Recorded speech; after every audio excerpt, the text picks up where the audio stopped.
Well, they can always fast forward it. Forget it. Hey, guys. Yo, yo, yo, yo. I put my hat on backwards. I didn't realize that. There we go. MOTS Podcast here. I'm giving you all the Atlanta United talk. What accent is that? New York? I don't know what you were trying to do. I don't either. That's what I was asking. I was just going to go with whatever you said.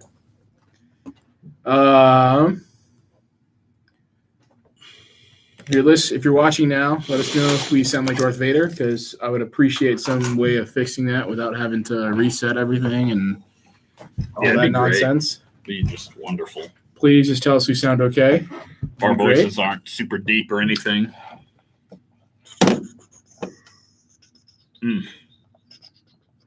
For those of you already on, which we're good. All right.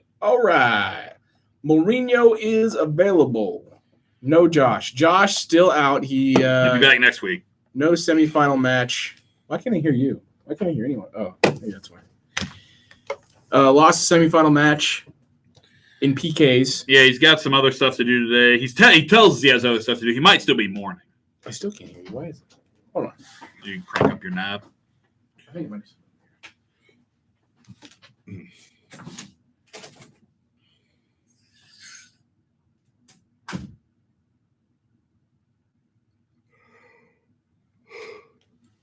Yeah, but Josh does promise that he will return. Pardon me. Says he will return next week, and we should be back to normal because I think all of us are pretty much summertime bound at this point with Wednesday nights free. Although no radio show next week. Go ahead and throw that out there now. Because the Five Tribes play at home. So we'll probably pod on Thursday next week. That'd be my guess.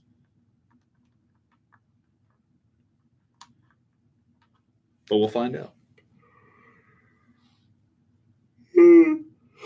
Hold on.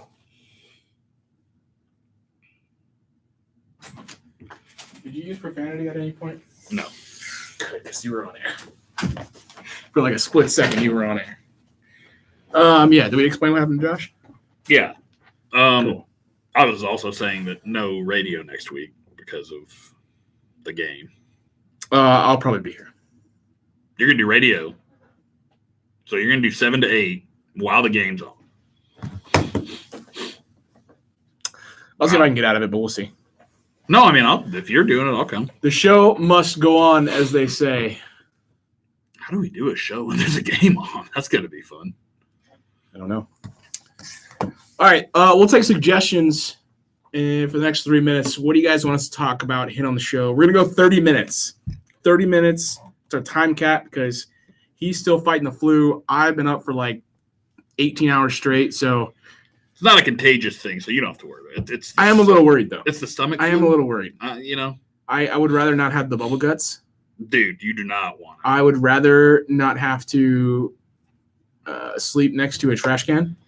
Yeah, I've set up my new address within my address as the bathroom. Yes. At least the past 2 days, anyway. Yes. Talk about the season finale of Barry. I haven't watched it yet. I've watched like 2 episodes. I was intrigued, and then I lost interest because I was, I don't know. I just forgot it. It's really good. You should keep. I saw the first couple episodes, and I was like, that's a pretty good show. I like that. The only one that I've heard is pretty good is Chernobyl, which I have not. I've not seen yet because I don't have HBO. So if anyone wants to hook me up with their HBO account, is Jenna saying don't talk about the season finale of Barry, or is she saying stop talking about the bathroom with her? No. Mourinho to come to Atlanta United. We don't. There, that's the end of that. You know who doesn't want him is Darren Eales, Arthur Blank. They don't want to have to deal with that nonsense from Mourinho. Ooh, Jenna's right. Chernobyl is a really good show. Chernobyl, I've heard, is really good. So that's next on my list. But again, I need an HBO account. So if anyone has one, hook it up. I actually just canceled my HBO out of just sheer anger at the Game of Thrones finale. I was so upset.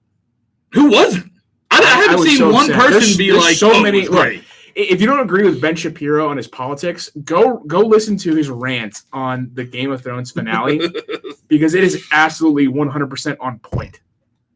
Again, you don't have to agree with him on his politics. He doesn't talk any politics in this, but everything he says about Game of Thrones in his rant, Ben Shapiro, whew. Did you see Aaron Rodgers' rant? What was the point? There were like 15 different things that happened throughout the course of the entire series that absolutely made no sense. Well, again, like 3 episodes before, Bran goes, "I am no longer Bran Stark," and then out of nowhere, he's Bran the Broken, the King. Come on, man. Wait, you heard us on the Cooligans? That's a joke, right? That's a friend of Josh and mine from Druid Hills. That you could ignore him. Well, he's a jerk. Keep him entertained. Ooh, Mourinho's available. Is going to hook you up with his HBO. Thank you, Chris. Bran is the worst of them all. Come on. Like, and also, Bran the Broken. Like, if you're a citizen of Westeros, King's Landing, whatever, like, I get it that we in the United States had FDR as president, and he was in a wheelchair for a lot of his time with, like, polio, but because of the time period, they were able to keep a lot of that media message and control it. Like, just in the TV show realm or whatever, like, Bran the Broken. Like, if you're a citizen of Westeros, citizen of King's Landing, whatever, can you get behind a king that's, like, sitting in a wheel? Like, his name is Bran the Broken. It didn't make sense. He said he had, like, 10 lines the entire show, and all of a sudden he's king. He makes the least sense to be king. And then on top of that, the people that they were all afraid of that was gonna kill Jon Snow should he become kill a Grey Worm, right? Yeah. I thought Grey Worm and the Dothraki. I thought they were able all to the Unsullied. They were able to make him happy. They all left. Well, yeah. So what are you afraid of? Why can't Jon Snow just come back? Well, that's the thing about like them all leaving, and like it's like, okay, if you're like a Grey Worm or whatever, and you're like, nope. You can't do that. That's not going to work. They barely changed anything, and he was just like, okay, yeah, that's fine. It's like, what? It was bad. He makes the most sense for the advancement of humans. No. Oh, no joke. Unrelegated guys were on and gave you each props by name. Well, that's very nice. On the Cooligans. Way to go, Unrelegated. Wait, Nick, you didn't already know about us? You know Josh and I. That's messed up, man. All right, probably best we should begin. So none of this will be on the podcast version of things. So all of you YouTubers just got a special treat. You did. Welcome to Behind the Podcast. I'm not sure what this is. All right. What's up, Atlanta? This is the Mouths of South podcast brought to you by Dirty South Soccer in the palatial 680 The Fan Studios. I am Eric Quintana. Next to me, Sam Franco. Hello. Josh Bagriansky out for one more week. I like your synergy there. You wanted the radio show to be like the podcast, and earlier on the radio show, you couldn't say Josh's name, and now you get. No, I can't. Yeah. Josh Bagriansky out one more week. He Druid Hills unfortunately didn't make it through to the finals of the high school state playoffs, and he's now coaching. He's got a banquet tonight. And then he's coaching. No, I think the banquet's tomorrow, and I think he's doing some sort of all-star. Yeah, he's coaching some all-star game tonight, something like that. Either way, totally deserved. But we should be back to normal next week. Although, again, the fingers game, crossed with the game going on. Yeah, so we'll see when exactly we'll have a podcast for you. But either way, we'll get something out to you tonight. If you're used to us going about an hour and 15, hour and a half, we're gonna go 30 minutes, and then we're done because we've realized 30 minutes is probably just enough, especially with the short turnaround.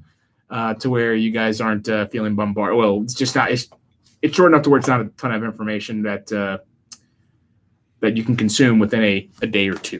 Exactly. Like that Friday night game kind of throws everything off. Yeah. So, all right, we'll start with the most recent piece of news. I'm not gonna say breaking news, but the most recent piece of news that's come out as of today. Tito Villalba expected to be out for the RSL match. Picked up a knock against the Red Bulls. And we'll talk about the Kamar Lawrence, Tom Barlow situation, and Romario Williams, I guess, at this point. We'll talk about that in a little bit. But it is weird. I didn't talk about this on the radio show, but it is weird that the rumors about Tito going back to San Lorenzo. Yeah, back to San Lorenzo pop up as this injury comes I about. know, right? The timing is just weird. I'm not saying it's happening. I'm just saying the timing is weird. But he picks up the knock against the Red Bulls, and let's just go ahead and dive into it. Him and Kemar Lawrence, the title of our show, Lawrence Villalba, it just got real. If there's anything that needed to fuel this quote-unquote rivalry, and I put quotes because we literally didn't call it until a rivalry until this week. Well, it was officially because, like, I think you and I said this on radio. It was bubbling. You know what I mean? Like you could tell a rivalry was forming, or at least there was one that was the possibility of forming. Yeah. Then this happens, and it bubbles everything over. And now I think Atlanta United, New York Red Bulls is officially an MLS rival. I think the lid on top of the pot is rumbling. I think the one thing that needs to happen, something of some magnitude needs to happen when Red Bulls come to Atlanta and face Atlanta United at home. I want to see what happens then, and that's when the lid will pop off, and that's when all hell breaks loose. And that's when I'll take the quotes off the rivalry because, again, it'll be more than just 3 days that we've called it that. But again, I think Orlando was a rivalry that the only reason it became a rivalry is because of geography. And no, I'm not disagreeing with you. I think I want to see more of this. I think that we are more rivals of Red Bulls because it has been harder to compete against the Red Bulls. Yeah, it's the opposite argument we make people make for us in Orlando. Mm-hmm. Orlando hasn't beaten us, so is it really a rivalry until they beat us? Sure, whatever. We've beaten the Red Bulls once.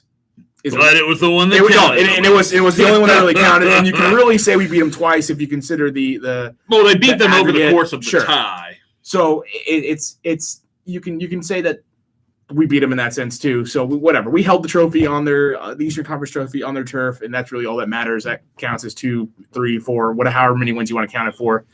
In the short history of Atlanta United. But specifically what happened between Kemar Lawrence and Tito Villalba. We want to start there because that's the hottest thing that happened in this match. Outside of Atlanta United losing and everything. We'll get to that.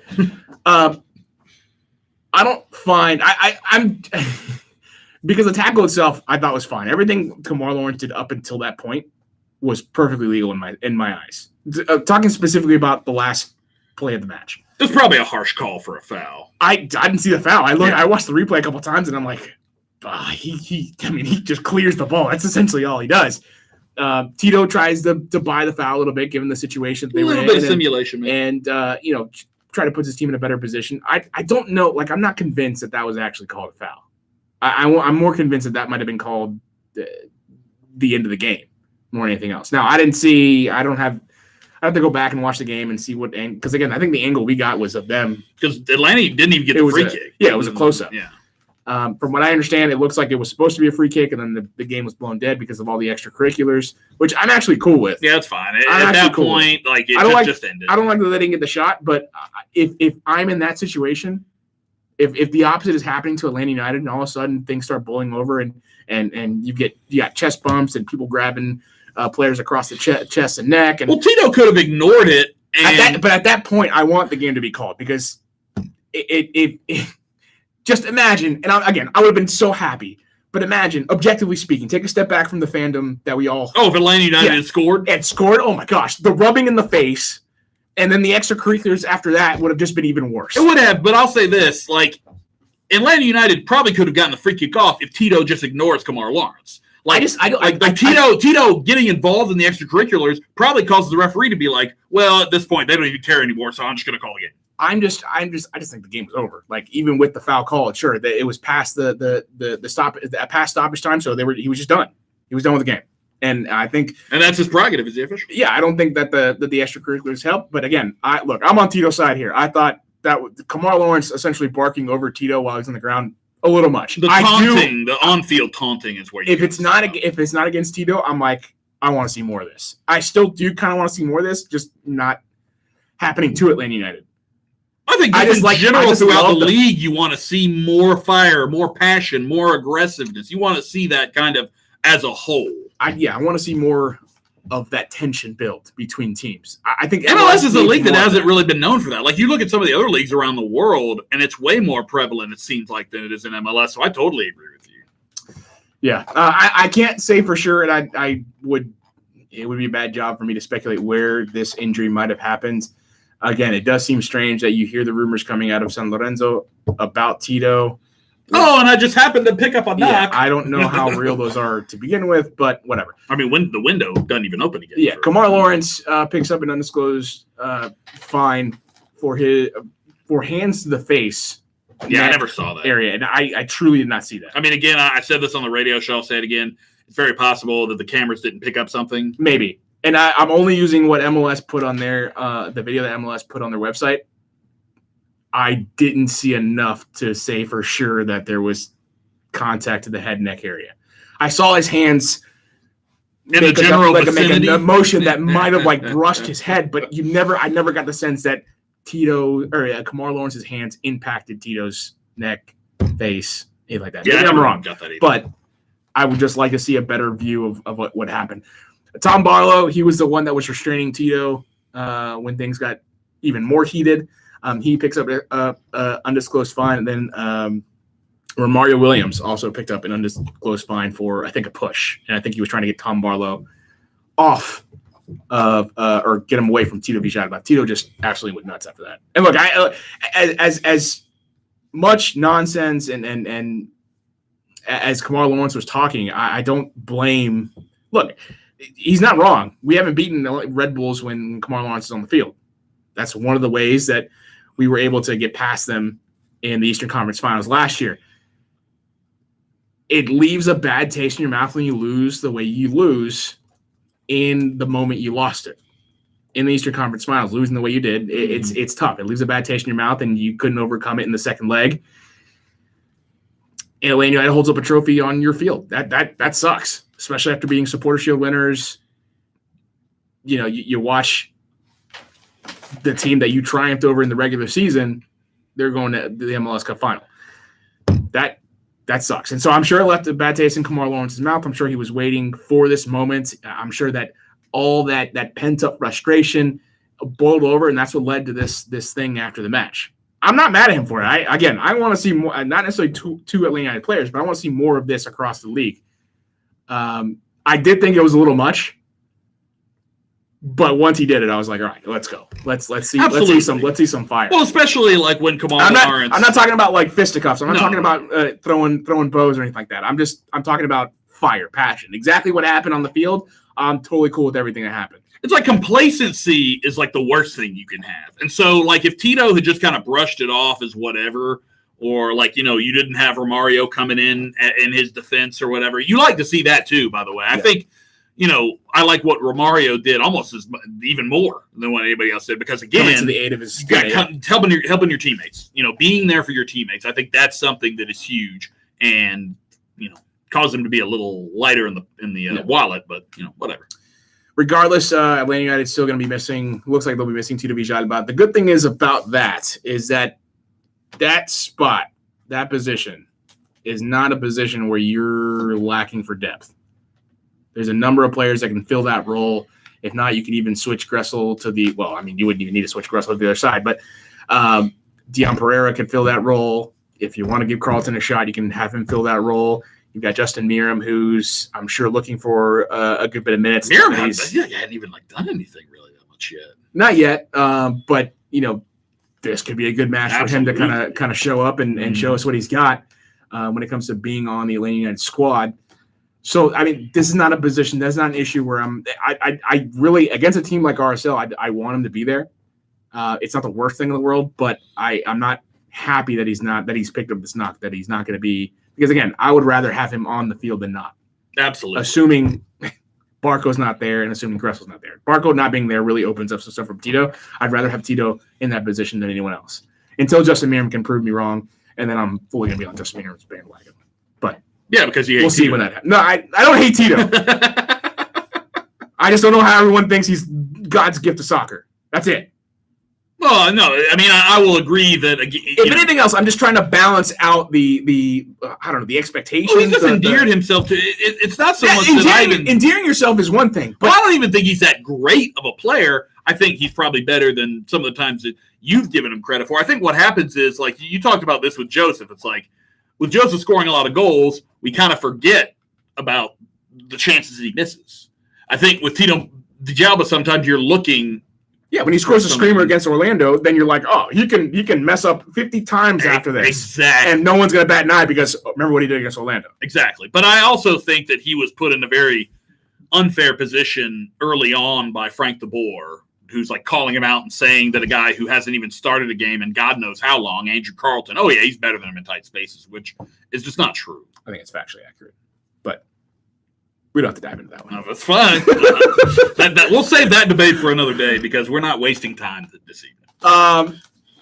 Atlanta United, again, the 1-0 loss. Before we do that, we want to talk about the players leaving on international duty after the next 3 matches. You've got, or making the provisional roster. I think Pity Martinez is the only one that's actually, or it's been left out of the Argentina roster, which makes perfect sense because not performing well for Atlanta United. And really, there's so many other options that you can bring instead of him right now. They're playing well, or at least have the reputation of someone who plays well at the international level. That look, Pity Martinez got to earn that spot. Let's just say, and he's not with Atlanta United. He has not earned it. The talent pool that Argentina is picking from for their national team is a little bit bigger than the United States. So much so that they can afford to leave the South American Player of the Year at home and probably be fine and probably be favorites to win the Copa America. For the U.S. Men's National Team, Brad Guzan, Darlington Nagbe, Miles Robinson, all on the provisional roster. We'll see what happens with Brad Guzan. I wouldn't expect him to go just because you have so much younger, I would argue, better talent than what you got in Brad Guzan. There's no offense to Brad Guzan, but look, we're time to move on. It's time to move on from the older guys. Brad Guzan's one of them. Michael Bradley's another. That's a different discussion. Darlington Nagbe is a player that I'd like to see on the U.S. Men's National Team on a regular basis. I would like him to be almost a regular fixture on the U.S. Men's National Team. He's got at least one World Cup that he can go to. He's 28 now. By the next World Cup, I forget exactly how the dates match up, but he's either going to be 31 to 32, still young enough to make an impact. But he wants the redemptions. Yeah, absolutely. I mean, the hard times he's gone through with the U.S. Men's National Team in terms of his fight with Jurgen Klinsmann and really taking just a sabbatical from the international scene because he wasn't going to have anything to do with the Klinsmann U.S. Men's National Team. And now he's got a chance to bounce back and sort of write his own U.S. Men's National Team story and fix or right some wrongs.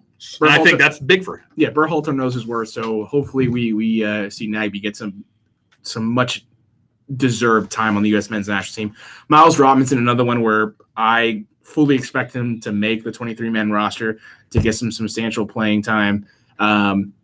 Hopefully we see him honestly on a regular basis in that match because I argue he's the best defender right now in MLS. He might be the best defender, the best center back that the U.S. had. Just on terms of form right now, he might be the best center back the U.S. has in their talent pool. Yeah, he's doing amazing right now. Romario Williams for Jamaica, he can go and play as much as he wants. I'm not really worried about him. He's a great depth piece for Atlanta United, but obviously not someone that we're super worried about. We want him to go. We want him to go and get as much playing time, as much experience at this level as he possibly can, and see if he can't bring some of that spark back when he returns from the international break.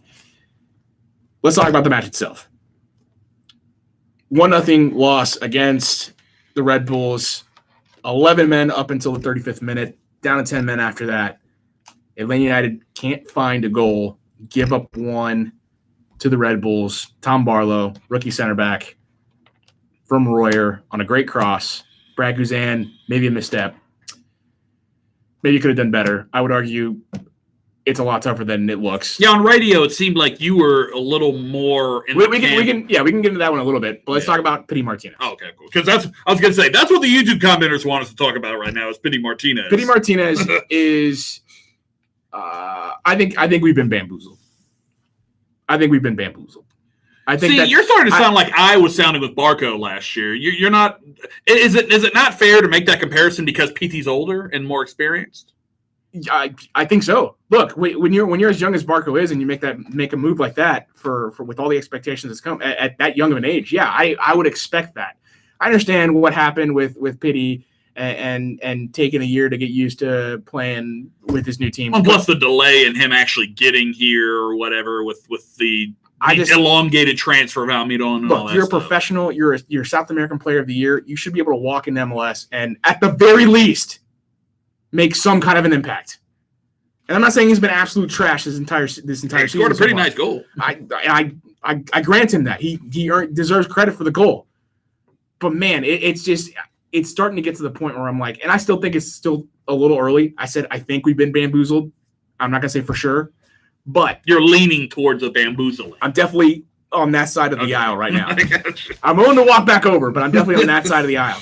And I just think it doesn't matter what system you play in, how you're used. You should be able to walk into MLS as a South American Player of the Year, as someone with all the hype and expectations and YouTube clips and all that stuff, and at least give us something a little more than what he's given us.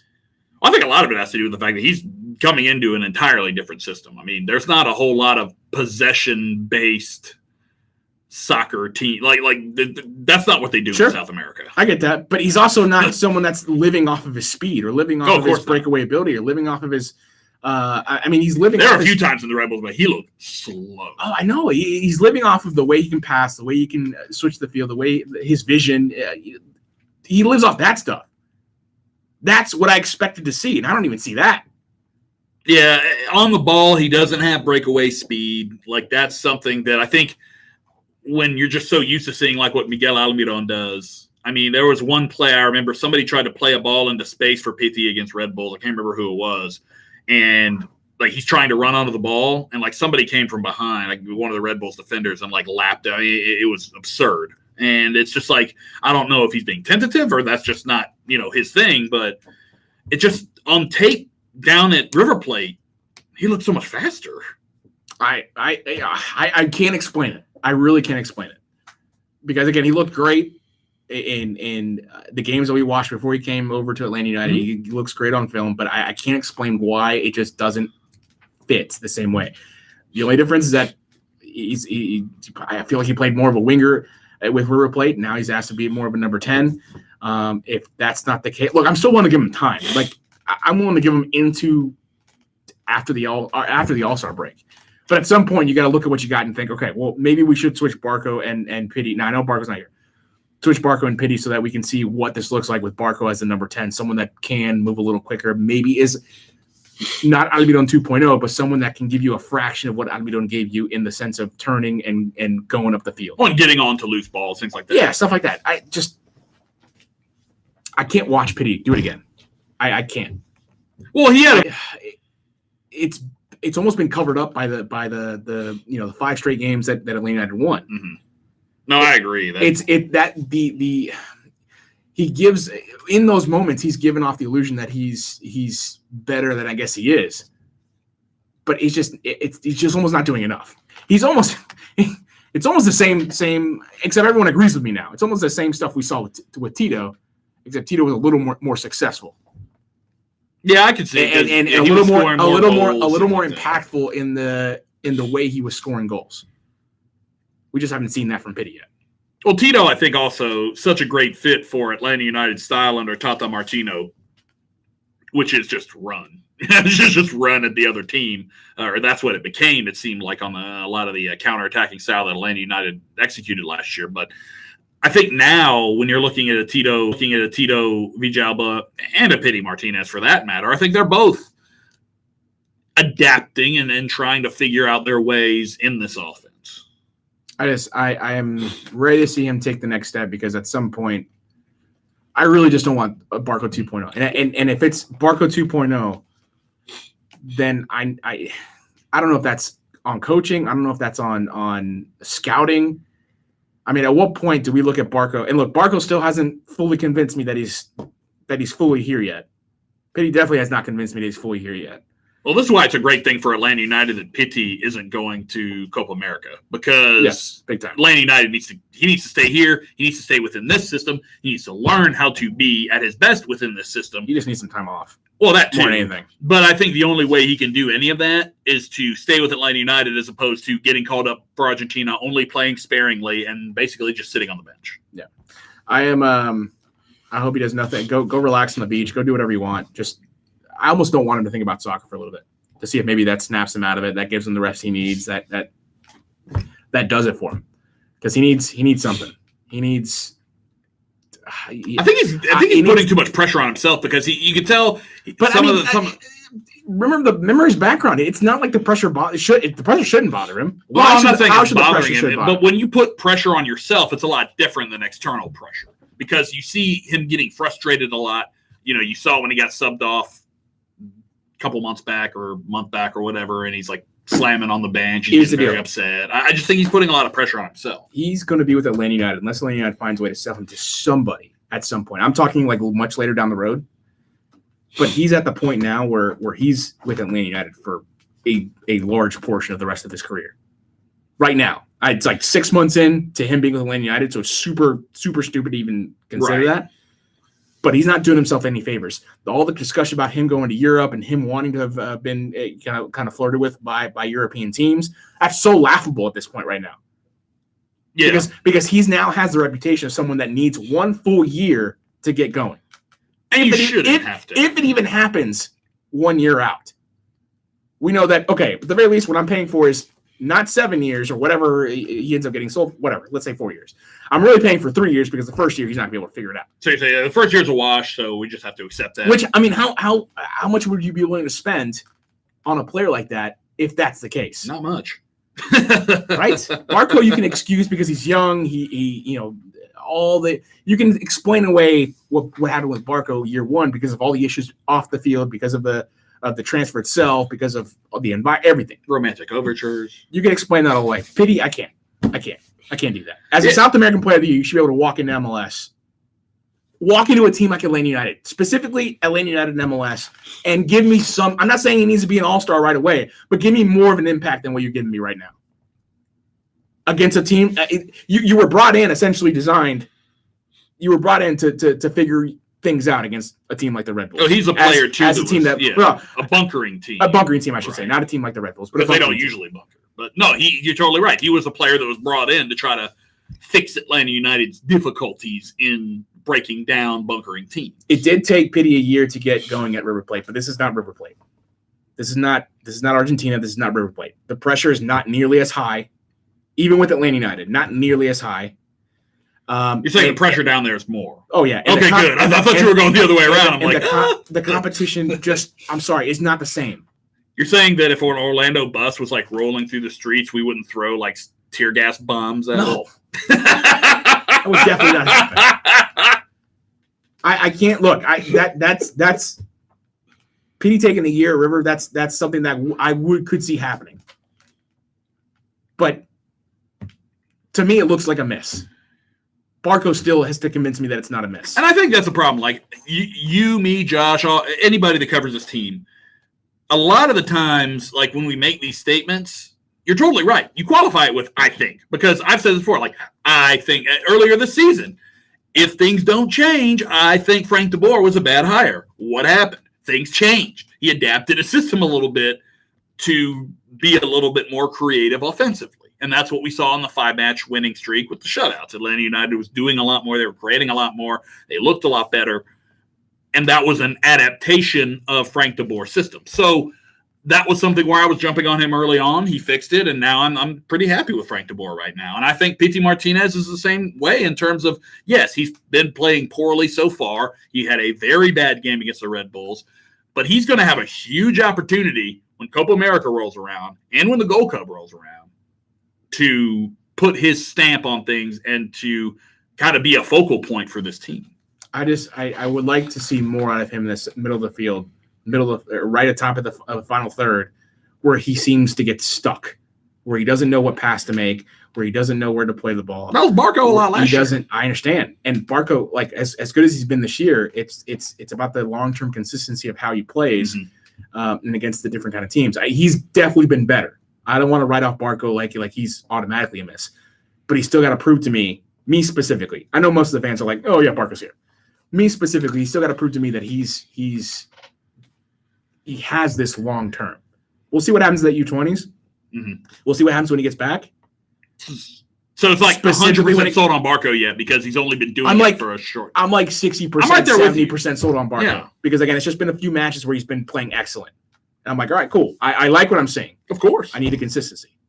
That's a problem. I think a lot of people, whether you're a podcast, whether you're writing articles, whether you're on TV, whatever, I think a lot of people want to live in this black or white realm, whereas there are a lot of shades of gray. There's a lot of layers, a lot of things to kind of break down here, and things can be fluid. You can think one thing one week, and then something happens and changes that to change your perception. And I think that's what's happened for me with Barco. I think that's what's happened with me for Frank DeBoer. These are guys that at times were struggling in their roles, but seem to be flourishing in them now. I would love for Pitty to figure this out and maybe like, you know what? I'm not gonna say wrong because I still think. It's just thinking. It's just your opinion. It's not any how you see it right now because I know that there's still time for Pitty to turn it around. The problem is the longer this goes where he still hasn't figured it out, the longer I'm like, we're never gonna be able to sell this kid. I don't know if that ever was the long-term plan, but we're not gonna be able to do anything with this kid. And we paid him all this money. It is weird that at his age, winning South American Player of the Year, there wasn't a lot from Europe, if anything. You wonder why that was. That's the one thing that and that is what kind of gives, at least from my perspective, validity to what you're saying. Because, again, this wasn't a 19, 20, 21-year-old player. This is a guy who's now in his mid-20s. He does something for Atlanta United. The chances he does help create are things that he does well. But we haven't scored nearly the number of goals that we've scored last year. We're not even close to being on pace to that. A lot of our games are still 1-0 matches that we kind of have to eke out at the end. His production, while his numbers look good, on paper at least, or look better than he looks on, visually, it's not producing enough for me to be like, oh yeah, he's worth all the money. And I don't. I watch him and I'm like, I don't know how this changes because I feel like MLS has already figured you out. You don't got the speed. Right now, you can't prove that you can pass anyone. Well, the thing is, he's not as tricky of a player as Almiron was, even though Almiron was kind of predictable too. Sure, but he had the speed to kind of help him out in those situations. Yeah, I was going to say, sometimes you can predict all the time. You can predict all you want, but there are some things that you can't prepare for, and that's Miguel Almiron running at you full speed. Yeah, the best thing about Almiron is that he's deceptively strong on the ball, and his speed was he's deceptively quick as well because someone that lengthy and kind of skinny, and you don't expect him to be like super fast. Yeah. It's just so funny to me though that I feel like I'm having deja vu because this conversation we're having right now about Pitty feels exactly like the one that we're all having about 100% hope it ends the same way. Hopefully it ends the same way that it ended with. Well, it's going with Marco at least, where at least it looks like no ends yet. No ends. Joseph Martinez draws the red card. I mean Cisco. The hair. Oh, I was like, what? The company? No, seriously, man. When he came out with that silver hair. I mean, I'm just going to say, the thong song popped in my head.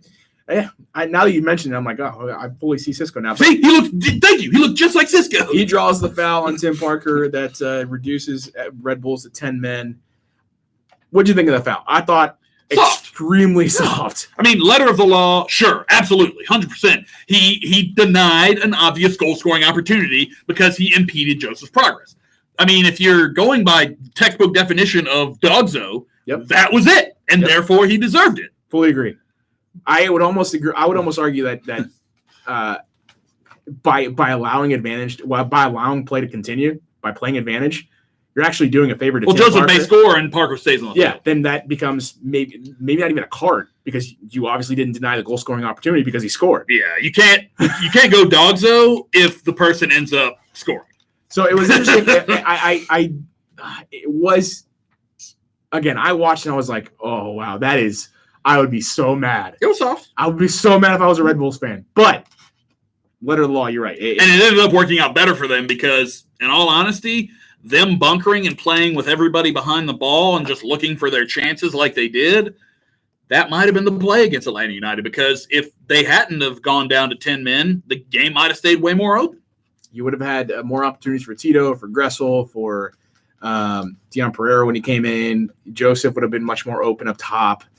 You would have opened up the midfield a little better so that Nagy maybe can get involved in the attack. That just wasn't the case. And what you saw was Pity receive the ball essentially at the top of the final third and didn't know what to do with it. Yeah. And that's where a lot of the turnovers came in. You saw a lot of forced play out wide. And why is that? Because that's exactly where Red Bulls aren't stupid. The coaches in MLS aren't stupid. They know that Atlanta United cannot play from outside on the wings. Save it for that one leg where Chris Armas just completely threw everything off. Yeah, except for that. But outside of that, DC United has figured out push Atlanta United out wide, and they have no idea what to do with you.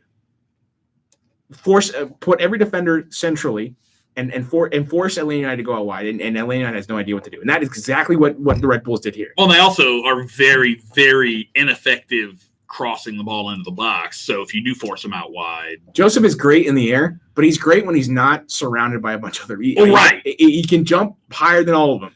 I'm not taking away. It's like when you're on the counterattack and you're using numbers. Tool. Yeah, but that's the thing. Atlanta United doesn't really do that anymore. Or at least and they definitely weren't doing it against the Red Bulls in this case. I didn't see enough from. And look, no one played well in the attack. Tito didn't do well. Gressel didn't do well. Dion Pereira, look, he had a couple moments, but he didn't play long enough to really make a lasting impact. The one really good moment from Breck Shea was that cross that I have no idea what Pity was doing. Oh man, when he tried to hit it with his left foot, I don't quite understand what that was. I'm not left-footed. Was it Holden on the broadcast? It's a diving header and that goes in. Yeah. I'm not left-footed, but if that situation happens to me where I need to use my left foot, I'm sorry, my left foot's going out there. So you're saying that you don't blame him for putting his left foot out? No, what I'm saying is that he's left-footed, so I was in the situation. The situation would be reversed. Oh, okay, yeah. Sorry, I got confused. Anyways, I don't know what he was thinking, but that was a moment where you expect to score. You expect Joseph Martinez to round the keeper, and look, I'll say that sure you give up one to Tom Barlow and the Red Bulls, but my gosh, you score your chances. You're not worried about that. You're not worried about the goal you give up. I mean, I think when finishing is a huge problem for this team right now. I think when they went down to 10 men, at that point, anything less than a draw becomes unacceptable. I was still okay with a draw because I knew. Well, I'm saying anything less than that. So if you lost the game, I knew when Red Bulls went down to 10 men, I knew for a fact that this was going to happen. Now, and as soon as Tim Parker gets sent off, I'm like, oh my gosh, there's no way we're going to win against this team. Well, they're solid defensively. They're solid enough to where as soon as you go to 10 men and you force Red Bulls to bunker, there's Atlanta doesn't have the players yet. Well, we know that whether they don't have Barco, they don't have Pity. Barco's obviously not here. Pity can't do it. Tito's not a guy that, again, he's not good in tight spaces. I don't care what you send me, what videos you give me. He's not consistently good in tight spaces. This match proved that. He's not consistently good in tight spaces. Consistently being the key word. You want him outside the box, take a 35-foot rocket, I'm all for it. You want to send him on a run down the middle of the field, I'm all for it. You put him in tight spaces on either side, either wing, and he's practically worthless. But I mean, the whole team, the whole attack was bad at that against the Red Bulls. Nobody could get anything once they bunkered in. My point stands. Tito's consistently bad 1v1 in tight spaces. Well, especially when the Red Bulls bunkered in. I mean, look. So is Pity right now. Pity's the same as Tito right now. No, you're right. But at least in this match. We've known in the past that this team is not good at breaking down bunkering, and that's fine. But that doesn't excuse the fact that they lost to a Red Bulls team that had 10 men. Oh yeah, no, they should have won this match. They should have found a way to win. They should have. Look, Joseph finishes his chances, and then we're talking about a different story. One of those corners gets properly placed in the box, so we're talking about a different story. How many corners do they have? Like some 10 plus. We are the worst corner team I've ever seen. We're the worst set piece team. Well, I know, I've ever seen. I mean, it's not just corners. It's everything. I direct on goal free kicks. Like we have players on our team that can make those. Other than that, nothing. Barco's the only saving grace, and even he's not that great at him, in my opinion. No, we're just Atlanta United is a bad team at set pieces. That is not a hot take. That is accurate. That's a fact. What else? I thought defensively they were fine. Look, you had a momentary lapse from Miles Robinson from Franco Escobar. I'm not sure what I don't know if there was some miscommunication there or if that was Franco just letting Tom Barlow run. I'm not sure what Franco Escobar did there. Miles Robinson, I don't think expected the need to cover him. I do think he was a little bit out of position, but I don't think he needed to cover him. And Brad Guzan, while I agree he should have done better, that is a lot harder of a ball to stop, to anticipate, than I think a lot of people are understanding.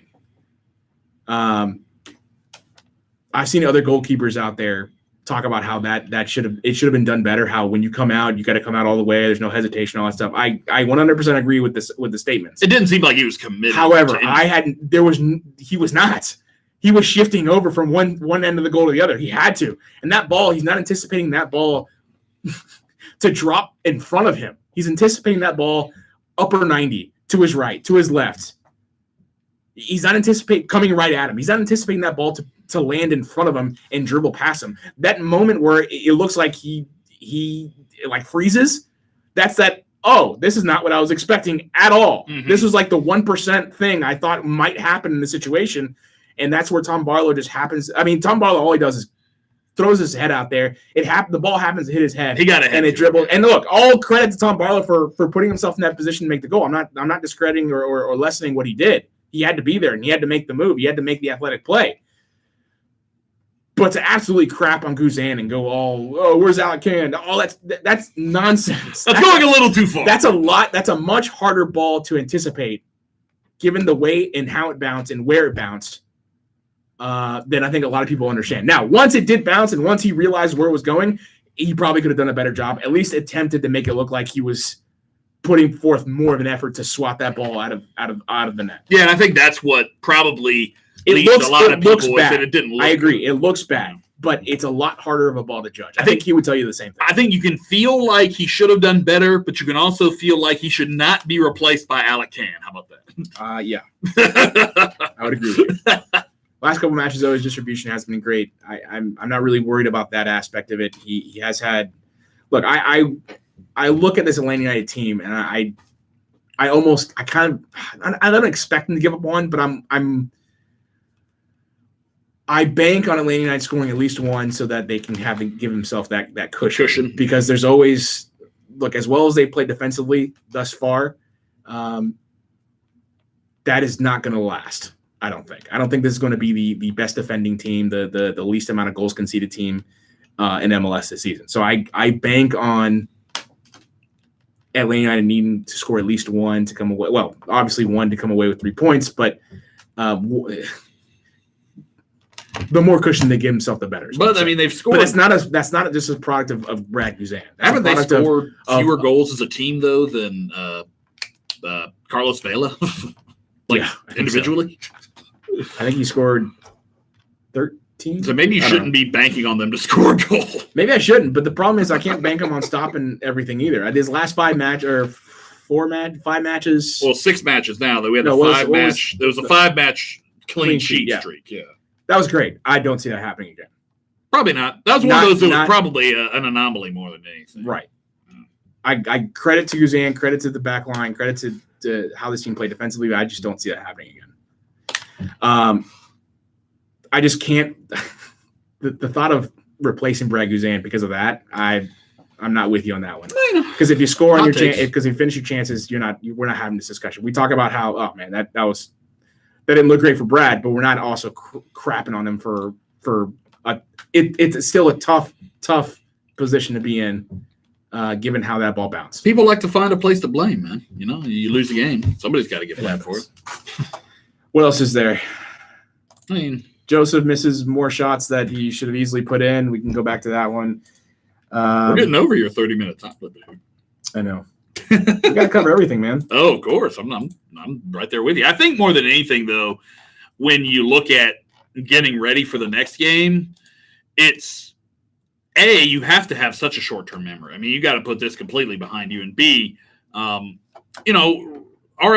Real Salt Lake, much different in how they're going to go about their business. Although, this may be something where they are a team that looks at Atlanta United, looks at what happened when Red Bull started bunkering, And they may say, you know what? Instead of just doing that when you go down to 10 men, we're going to do that from the beginning of the game and see what they can do. I wouldn't be surprised. They've scored 18, given up 20. They're obviously -2 goal differential. They got 16 points on 12 matches played, 5 wins, 1 draw, 6 losses.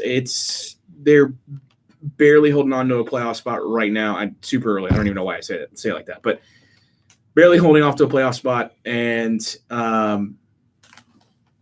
they just came off of 2 losses. I'm sorry, hold on. I don't even look at the right thing. A win against Toronto FC, a win against Colorado, and where they gave up 2 goals. And who isn't beating those teams? I don't know how. Before that, they lost to Portland, and they gave up 2 to LA Galaxy. So they're obviously not the best team, but they're probably right on par with where I think Atlanta United is in terms of results. Yeah, I'd agree with that. They are not the same teams, obviously, but when you look at how they've gone about the start of the season, or at least the early portions of the season, first third of the season, then you're looking at something a little similar where they're still trying to figure things out, I think, for 2019. I think Atlanta United not having Barco is obviously a big loss. I think it's more of a big loss than I think maybe we anticipated, considering we all thought Villalba would be able to kind of replace him right away. And I'm not saying he hasn't been worthless. Don't get me wrong. But what I am saying is that it's not Barco. Barco would have been much better in a situation, in Tito's situation against the Red Bulls than obviously Tito would have been. I would have loved to have seen that and seen maybe how he spread things out for Pity in the middle of the field. That's what I felt was missing, is someone on the edge that could really take on a defender 1v1, because Gressel, Tito, they weren't doing that. Dion Pereira kind of did that toward the end. Yeah. And you saw where he could be valuable moving forward. Maybe he gets a start in place of Tito, who won't be there for RSL on Friday, 9:00.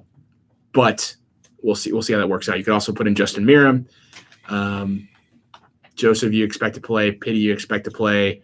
Gressel, you expect to play. The normal back line, I feel like maybe Breck Shea gets a start as opposed to Michael Parkhurst. Yeah, you just kind of rotate that around. Remedi is healthy, right? Yeah, I think so. Remedi probably back in there. Nagby back in there like normal. That's what I would expect from Atlanta United heading into. Maybe Carlton gets a start. Not having Tito certainly opens up a spot for someone. And it's just kind of twiddling your thumbs, waiting around for Barco to get back. Atlanta United, now, because it was U20s, I mean, they weren't under the obligation. They didn't have to release him, did they? They didn't have to, but I mean, obviously they were going to, because it's a big opportunity for him. But I'm saying because it wasn't a full full international or whatever, they weren't under obligation to release him for this. Right. So, but it's good for Barco, because Absolutely. At some point you plan on selling Barco, especially if he kind of bounces back from the year he had last year. Well, if a player wants to go to something like that and you say no, then you're creating a rift. That I'm sure that has something to do with it, but at the same time, he was such an impact. He was so impactful on this with Atlanta United in these last 2 matches before he left. I mean, you're definitely seeing he was hot. What it's like for him not to be here, for sure. Oh, for sure. I think Red Bulls, again, I'll say it again, Red Bulls would have been a perfect match for him to really show what he can do in those situations where, you got a bunkering team, and you've got a guy like Pity who can pick out a pass. Like, I'm not saying he doesn't have the talent, but he can do these things. He just, for whatever reason, can't figure out when, how, why not, why he can't, whatever. But having someone like Barco that can open up some space for Pity, that would have been huge. Someone that he can play 1-2s with a lot better than he could with maybe Gressel or Tito. That's huge. Someone that can kind of rotate with him in and outside of the middle of the field. That's huge. That wasn't there against Red Bulls. That hasn't been in the last couple matches. Maybe once he comes back, they find a better rhythm, and that gets going. We'll see what happens against RSL. I don't really want to make any predictions, because I'll say 1-0 if I got to make a prediction. 1-0 Atlanta United. They find a way to scrap 3 points on the road. Yeah, I agree. I think it's bounce back time. I think Atlanta United, it's going to be tough. I think because RSL probably going to be taking a cue from Red Bulls there when they went down to 10 men, probably putting a lot behind the ball. Hopefully Atlanta United can figure something out, can break through a bunker somehow and then put some points on the board. I don't mind seeing less chances created if it means that 3 of the 5 chances created are goals. are finishes. I don't mind seeing 2 chances created if both of them are end up in the back of the net. I don't care about how many chances are created. I just want this team to start finishing again. I want to see things going on frame. I want to see, even if it's a small number of chances, those being incredibly dangerous chances that result in something. This team certainly is more selective in their shot taking. Yeah, but you're still creating the same. At least, maybe not in the same frequency as you were last few years, but you're still creating the same moments for Joseph Martinez. You're still finding those moments for Villalba. You're still finding those moments for Gressel to lob in across. You're still finding moments for Joseph to run onto a ball in the air and try to head it in. For whatever reason, those balls just aren't bouncing the right way, whatever. Mm-hmm. It's time for that to change. It's time for that to be a focus of Frank DeBoer, a focus for this team. Finish your chances. Finish chances. Get these games done with early. That way you're not scrambling the last 15, 20 minutes to using up your energy to try to save 3 points after just scoring 1 in the first 75. We'll see what happens. That'll do it for us. We'll be back next week. They play Friday. Yeah, I guess they don't play until next Wednesday, right? Yeah, pod will be Thursday probably. In all likelihood. We'll see. You can find me at Eric G. Quintana. At Sam J. Franco. Josh is at JoshB914. Follow us on the podcast at MOTS Podcast. And donate to the podcast, patreon.com/MOTS Podcast. For those of you that made it this far, just a reminder, tell your friends. I'm sure if you're listening this far, then you probably already know by now. To listen to the podcast, you actually have to go to Dirty South Soccer. Look for Dirty South Soccer, the podcast, on whatever your podcatcher is. Yeah, it's like a podcast network or whatever. It's we're hooked up with Five Strike Final, so we both pop onto the same stream. Same feed. Same feed. Yeah, Look us up there, and you'll be able to get all of our episodes. All right, they're simple. That does it for us. Until next time. See you later, Atlanta. Brand's not my king.